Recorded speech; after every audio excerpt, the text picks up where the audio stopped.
Ah, sí, lo que pasa es que no veo hasta el fondo, sí. Una pregunta, doctor. Sí, cómo no.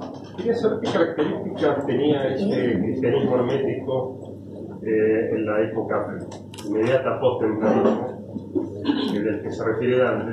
Sí. Si tiene alguna relación por ahí con alguna secta cristiana gnóstica o alguna similitud, o por ejemplo con el juanismo. Hablo de Juan el Bautista, ¿no? Sí. En realidad, en toda tradición completa hay dos aspectos: el aspecto exterior y el aspecto interior, la cáscara y la semilla. Siempre la semilla está oculta, es menor en cantidad, pero es mayor en calidad. Eso es la forma normal de existencia de una tradición. Lamentablemente en el cristianismo eso se corta en el siglo XIV. En el siglo XIV, que es un siglo terrible, que Europa se ve afectado por la guerra, la peste, el hambre, la destrucción de los templarios. Es un siglo catastrófico que se sintió como un castigo, o sea, la destrucción de los templarios y demás, que se produce al principio del siglo, es seguido por una serie de catástrofes que fueron vistas o entrevistas o percibidas como castigos por haber hecho eso, porque el Papa fue cobarde y porque el rey fue codicioso. Entonces, eso significó el fin de una relación normal entre lo interior y lo exterior. Con anterioridad a ese corte, las relaciones eran armónicas, por así decirlo, entre lo que llamaríamos el esoterismo cristiano y la iglesia de Pedro, la iglesia pública. La iglesia pública que estaba encargada del orden público y de la cultura y de las normas de convivencia, porque realmente en aquellos siglos anteriores, incluso el noveno, el décimo, el siglo XI, lo único con apariencia de cultura, arte y ciencia estaba en los monasterios, no estaba afuera.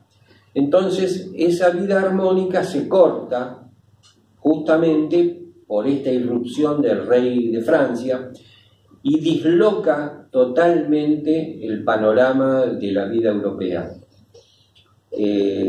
Por eso decía que Dante con la comedia cierra el universo simbólico de la Edad Media, y a partir del momento ese el hombre tenía su mirada puesta en Dios, en algo trascendente, en algo externo así. Cuando se produce ese corte, el hombre cambia, baja su mirada y se mira a sí mismo, y se mira al interlocutor, mira a quien tiene al lado. Eso produce una floración de arte renacentista, etcétera, etcétera, etcétera.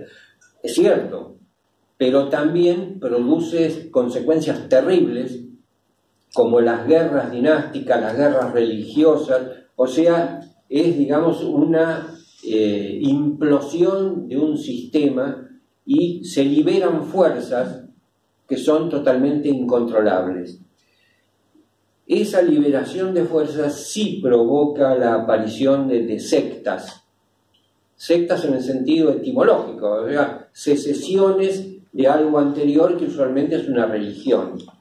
Ahora, antes de eso, no había, digamos, sectas en el sentido que lo entendemos nosotros ahora. Había más bien herejías.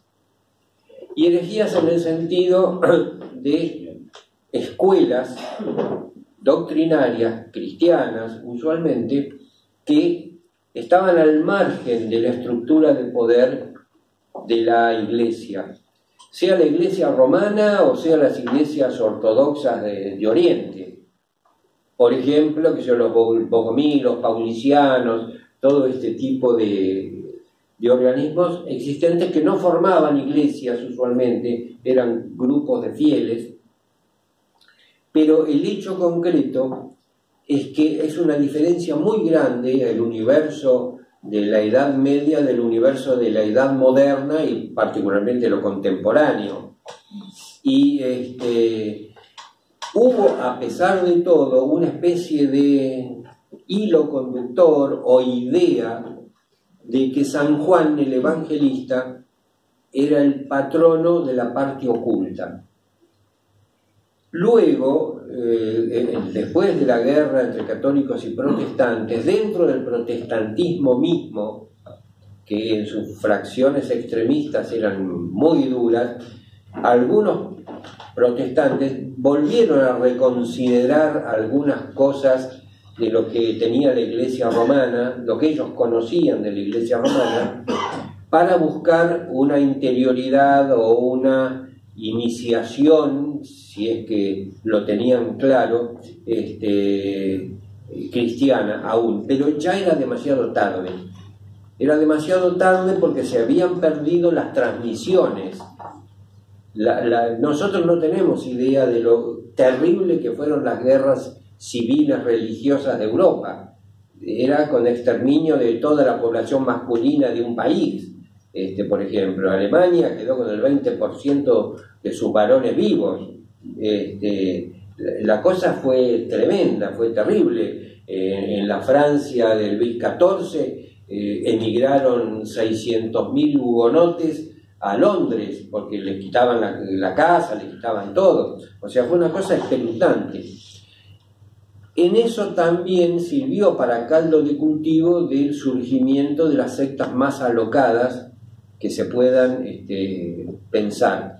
La cuestión es que todas esas sectas es ver si tienen o no una filiación tradicional. ¿Y qué es una filiación tradicional? Es una transmisión ininterrumpida de seres vivientes que le van transmitiendo uno a otro, como en una cadena, una influencia espiritual. Si eso se corta, no existe posibilidad de revivir esa organización. Puede revivir como círculo de estudios, pero no como una línea espiritual válida. En el caso de la Iglesia Católica Romana, se sabe, una cosa que poco conocida, que hasta principios del siglo XX existieron dos organizaciones católicas apostólicas romanas iniciáticas, netamente iniciáticas, no religiosas, o sea, mejor dicho, tenían una cobertura religiosa, católica obviamente, pero eran órdenes iniciáticas. ¿Pero qué ocurre? Una estaba formada únicamente por 13 miembros, y no podía haber ninguno más que 13. Y la otra tenía 33, y nada más que 33. Cuando moría alguno de la organización de 13 miembros, uno de la otra organización de 33 pasaba a reemplazarlo, y el puesto vacante era reclutado entre católicos, digamos, que tuvieran una vocación iniciática, suprarreligiosa. Esas dos organizaciones se cerraron y desaparecieron en la década del 30, más o menos. Ese es el motivo, ya que hay que ver cuáles son las consecuencias, que hicieron que René Guénon se islamice. ¿Por qué? Y lo dice Guénon, ¿por qué? Porque cuando en la tradición a la cual perteneces las vías iniciáticas se cierran, es legítimo buscarla en la forma tradicional más cercana y más próxima a la tuya. Y la forma religiosa, externa, más cercana y más próxima al cristianismo es el Islam. Por una serie de cuestiones de cómo consideran a Jesús, a la Virgen, etcétera, etcétera. Hay una proximidad. Y entonces ese es el motivo por el cual Guénon lo dice claramente. Ahora, parecería que algo de esas dos organizaciones se mantuvo. No se sabe si una filiación, pero sí se sabe de algún método de realización particular, que originalmente, en un principio, pasó ¿a dónde pudo haber pasado? A una logia masónica cristiana, que de las organizaciones occidentales iniciáticas lo único que queda legítimo, una logia del rito escocés rectificado, que a partir de eso se mantuvo durante algunas décadas, años y demás, y se diseminó muy poco en otras logias de otros ritos. Logias que predominantemente sus miembros eran cristianos, no tenían problema de índole en ese sentido. Así que el tema de las sectas, digamos, hay que tomarlo con pinzas y aclarar muy bien qué entendemos por secta. Porque hoy en día llamamos secta a cualquier cosa. Puede haber una secta política, una secta de economistas, una secta de... En realidad, en sentido estricto, la secta corresponde al plano religioso. No hay sectas iniciáticas, es un contrasentido.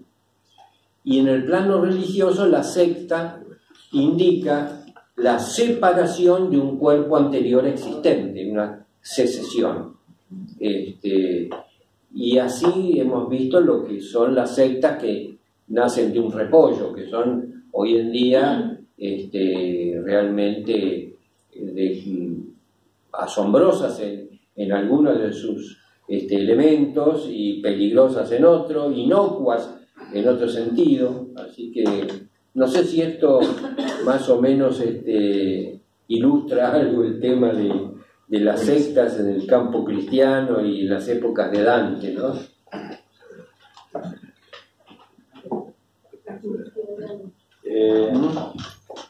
Sí, quería hacerle una pregunta, digamos, sí. 3 preguntas en uno, si puedo. La primera, bueno, es... ¿al precio de cuál? ¿De 1 o de 3? La primera habló de rosacrucismo, sí. de rosacrucismo y no de rosacrucismo. Quisiera más o menos, si puede, brevedad, hablar un poquito de eso, sí. La diferencia. Y también habló de una etapa, de 2 etapas. Una etapa que al menos la mayoría de la gente cree que comenzó con Valentín de Andrade, con los manifiestos, las bodas, sí. Y bueno, la fama fraternitatis, y que usted dijo que no, que en realidad eso fue como una etapa más degradada y no la original, sí. ¿No? Si podría decirse que la original sería la de Dante o algo más, todavía más atrás en los tiempos. Sí. Y la otra es si encuentra alguna relación, si puede trazar algún paralelismo con los grados de la masonería con respecto a la tierra, al paraíso y ¿cómo es? Tierra, infierno, purgatorio y cielo. Sí. Y también el aspecto cabalístico, con respecto al menos trazado, o sea, hay una relación con respecto a la Divina Comedia con respecto a eso. Bien, bueno, vamos por partes entonces. En realidad conviene distinguir entre rosacruces y rosacrucianismo. En realidad está convenido y se sabe que los llamados rosacruces eran individuos aislados, que no formaban asociaciones, ni hermandades, ni órdenes, ni nada semejante. Eran individuos con un determinado alto grado de realización espiritual y vivían o mantenían una vida reclusa, digamos. Esto podría haber un parangón con los estilitas y los padres del desierto del cristianismo primitivo siríaco, donde también tenían una vida segregada, una vida en la cual tenían la mínima actividad externa, ni social, ni familiar, ni laboral, ni nada por el estilo, y la máxima actividad interior, contemplativa, de oración y demás. Entonces, ese tipo de seres tendrían una especie de réplica en los auténticos rosacruces y en los verdaderos sufis, porque lo que en el Islam se llama, nosotros los occidentales llamamos genéricamente sufi. En realidad sufi es el nombre del grado superior, del grado supremo. Ellos hablan, en el Islam hablan de tasawuf, hablan de batinia, hablan de órdenes interiores, pero sufi es una vulgarización occidental. A ellos no les gusta que se mencione la palabra sufi en ese sentido, porque para ellos sufi es el nombre del grado supremo. Como también se dice que Rosa Cruz era el grado supremo de la jerarquía interna de la Orden del Templo, porque no todos los templarios estaban al tanto de los secretos internos de la Orden. Muchas veces eran monjes guerreros, cruzados, y luchaban y habían organizado la vida social de Europa, pero no estaban iniciados en la jerarquía secreta interna. Muchas veces el gran maestro de los templarios no era el gran maestre de la orden interna.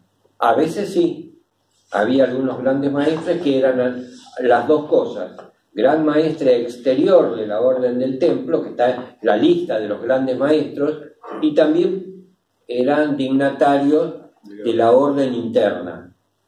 Ahora bien, cuando se produce la destrucción de la orden del temple, se toma el símbolo del grado superior como, digamos, cobertura o distinción de todas las posibilidades de herencia en lo que después se llamó el templarismo. Esta es la forma común de una orden iniciática cuando desaparece. Cuando una orden iniciática no puede sobrevivir más en lo público, por diversas causas, por persecución, por guerra, por muerte de sus miembros, por catástrofe, etcétera, etcétera, etcétera, ¿qué hacen? Toman lo principal de su herencia simbólica y de sus doctrinas y se lo pasan a otra orden iniciática naciente, más joven, más vivaz y más pertinaz, usualmente de una casta inferior. Es la forma normal de desaparecer, o sea, lo primero que desaparece son las iniciaciones sacerdotales. ¿Por qué?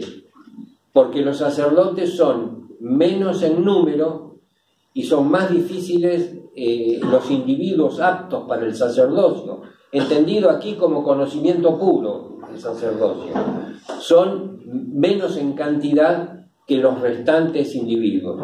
Le sigue la casta de los guerreros, los caballeros en Occidente y demás, que tienen otra serie de condiciones menores que de los sacerdocios porque unen conocimiento con sentimiento.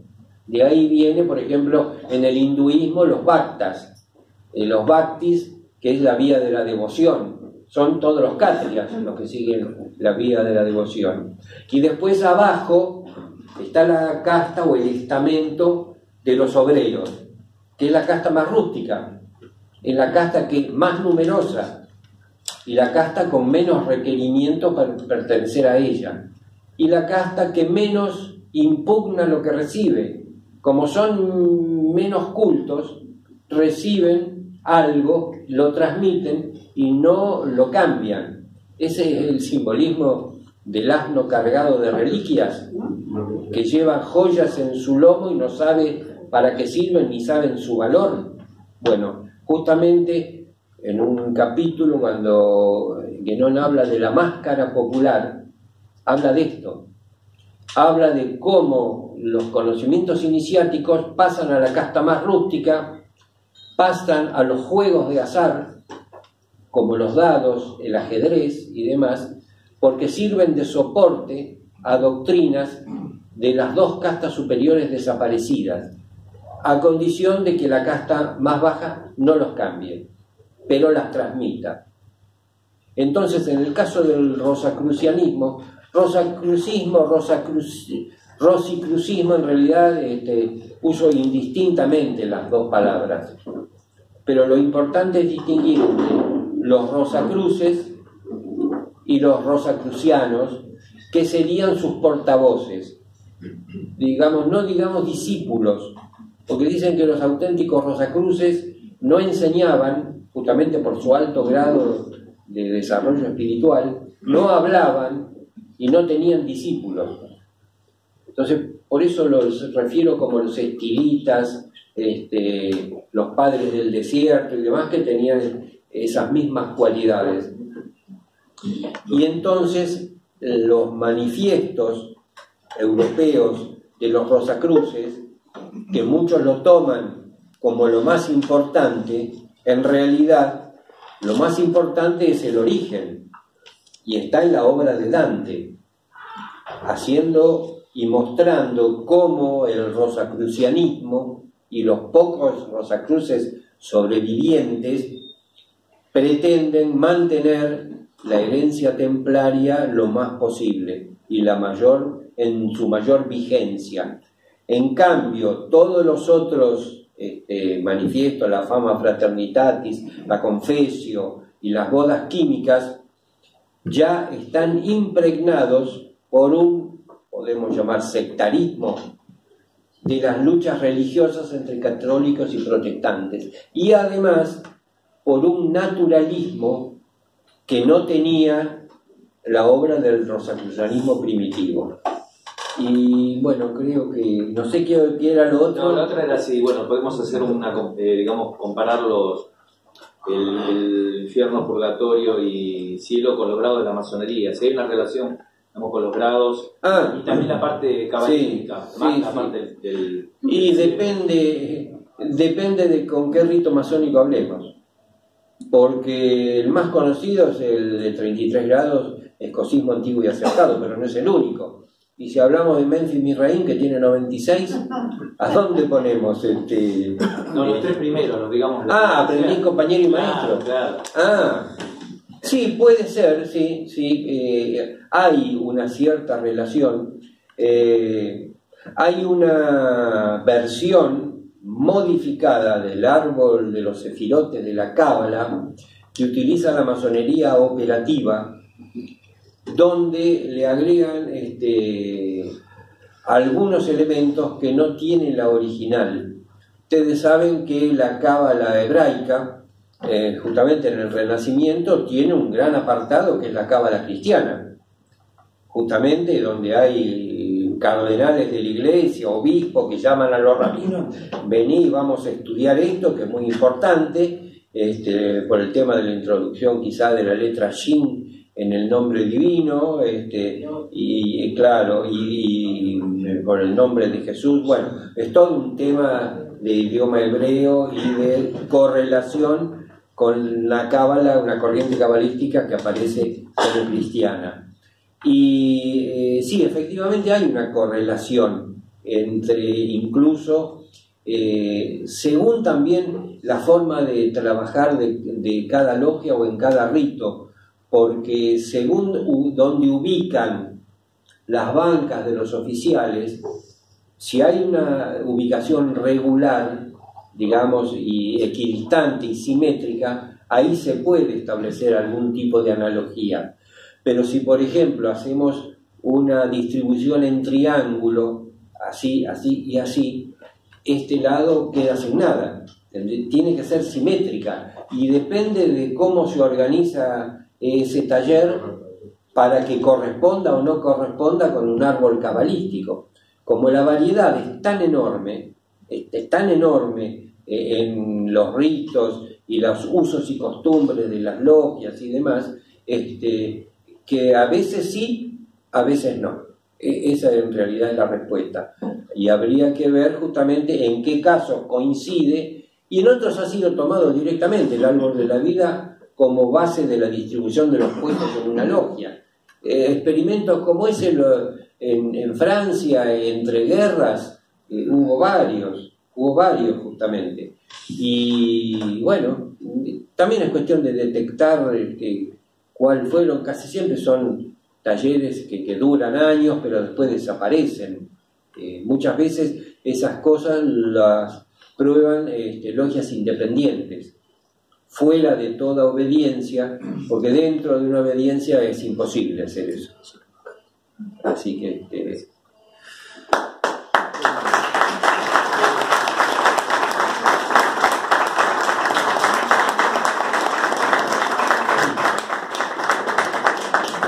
acá vamos a hacer otra pregunta, la del estribo. En el siglo XIV se produce un colapso en Europa y obviamente en la tradición inicial, en la transmisión iniciática. Sí, sí. Fulcanelli en las Moradas Filosofales refiere que a partir del Renacimiento empieza a haber una sustitución de las estatuas de las que los iniciados se proveían en las iglesias de información para evolucionar. Sí. ¿Hubo algún movimiento, digamos, reactivo en contra de la iniciación y de la formación alquímica y de la tradición? ¿Se pueden relacionar ambas cosas? No, lo que pasa es que evidentemente, a veces yo me pregunto si lo que hoy se entiende, hablemos de lo conocido, religión católica hoy en día es la misma religión de 1000 años atrás. Yo en algunos aspectos lo dudo mucho, porque si bien podemos decir que los textos dogmáticos se han mantenido, los usos y costumbres han variado enormemente. Nosotros podemos decir que a partir del Concilio de Trento hubo otra religión católica. Lo que pasa es que no sabemos qué pasó y qué se hizo y qué se modificó en el Concilio de Trento, pero las reformas de Trento fueron enormes, que duraron hasta el Vaticano II. Y ahí viene otro cambio completo. Ahora, de Trento para atrás, es medio un pozo insondable. Sabemos por qué se produjo Trento y qué papel tuvieron los jesuitas en eso. Sabemos que fue por la lucha particularmente con los jansenistas, por el cristianismo no trinitario, por muchas cosas. Pero esas metamorfosis de la religión es una cosa que hay que tenerla muy en cuenta. Y particularmente, yendo al tema de la pregunta, hay un evidente o no tan evidente ocultamiento progresivo de cierto conocimiento que antes no estaba ni perseguido, ni oculto, ni nada. Se daba para aquellos que lo pedían, calificados, pero a partir de cierto momento eso se va cerrando, se va apagando lentamente, y digamos, toda religión tiene en su composición dos elementos: un elemento de creencia y un elemento de conocimiento, que están armónicamente imbricados en los primeros siglos de toda religión, pero poco a poco, y particularmente en el campo del cristianismo, el elemento de conocimiento se va extinguiendo, se va debilitando y va tomando fuerza el otro elemento, que es el de la creencia y el de la moral. O sea, donde predomina el tema de la fe y la moral. Y desemboca eso en un moralismo chato, que no explica lo que antes, 1000 años atrás, explicaba con respecto a la parte de conocimiento. Eso es un proceso de decadencia. Y es el proceso por el cual cada uno lo ha vivido, porque lo han comentado, porque lo ha visto, de decadencia, en el cual cuando un niño crece al adolescente se le plantean preguntas que la religión no se las da. Pero no es porque no existan o que la religión no se las da, es porque lo olvidaron los curas y no lo saben y no estudiaron. O sea, el pez se pudre por la cabeza. Es cuando el estamento que debe saber deja de estudiar y no da respuesta, bueno, surge los dos grandes males que afligen la inteligencia occidental en este momento, justamente el moralismo y el sentimentalismo, que son dos peceras, dos baldes que tiene el occidental en la cabeza, que no puede distinguir una cosa de la otra, y donde, como dice el tango, todo es igual, nada es mejor. O sea, la capacidad de crítica y de estudio ha descendido enormemente, donde cuestiones que eran evidentes, indiscutibles, y que los mostraba la naturaleza sin ningún tipo de opinión humana, ya no se reconocen, ni se saben, ni en última instancia se estudian. Y bueno, es un proceso de decadencia. Es un proceso de decadencia, sí, que comenzó, como bien dice, contrario a lo que se piense en el Renacimiento. Porque la floración, la explosión artística renacentista fue una estrella fugaz. Tenemos vestigios y se mantienen ciertas cosas, pero poca herencia. Esa es la cuestión. Bien, bueno.